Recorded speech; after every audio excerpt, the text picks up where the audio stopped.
Okay, så taste test. Okay, så vi starter med den her Ja. Gatorade. Vi skal få den åben. Færdig. Du er stærk, bror, man. Ja, jeg har flest muskler også, du. Ikke for at sige, at hun ikke har mange muskler, men altså. Okay, men det er lidt citron.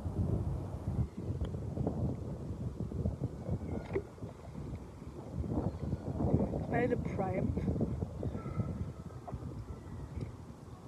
Ej, den holder du da bare for dig selv.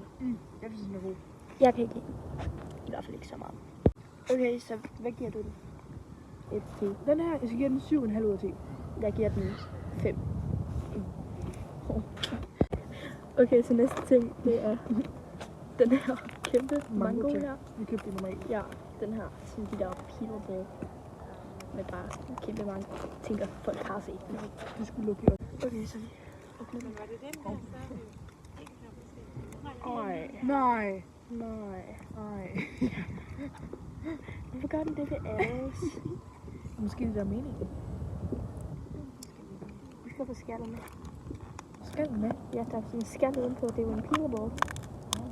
Det vidste jeg godt. Er den sådan en olie?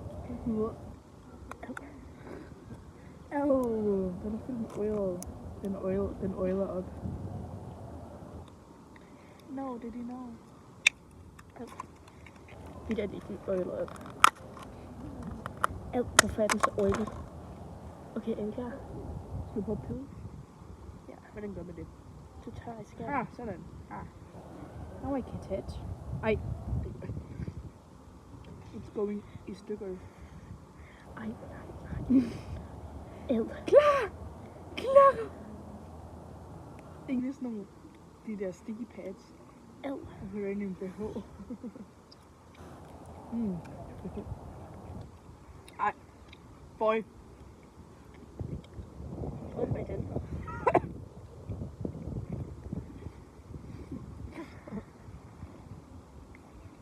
Ja, den er bedre. Den her, det er bare sådan...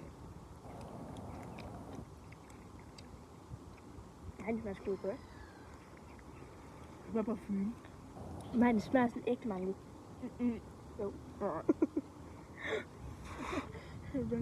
Okay, så jeg giver den nok sådan... Den her giver jeg sådan 7. Og den her giver jeg sådan også 7. Jeg ved, at den her del 4 ud af 10. Og den her, den giver jeg 5. Den er sådan dejligt creamy. Ej. Nu skal jeg godt nok ikke have mere. Skal vi også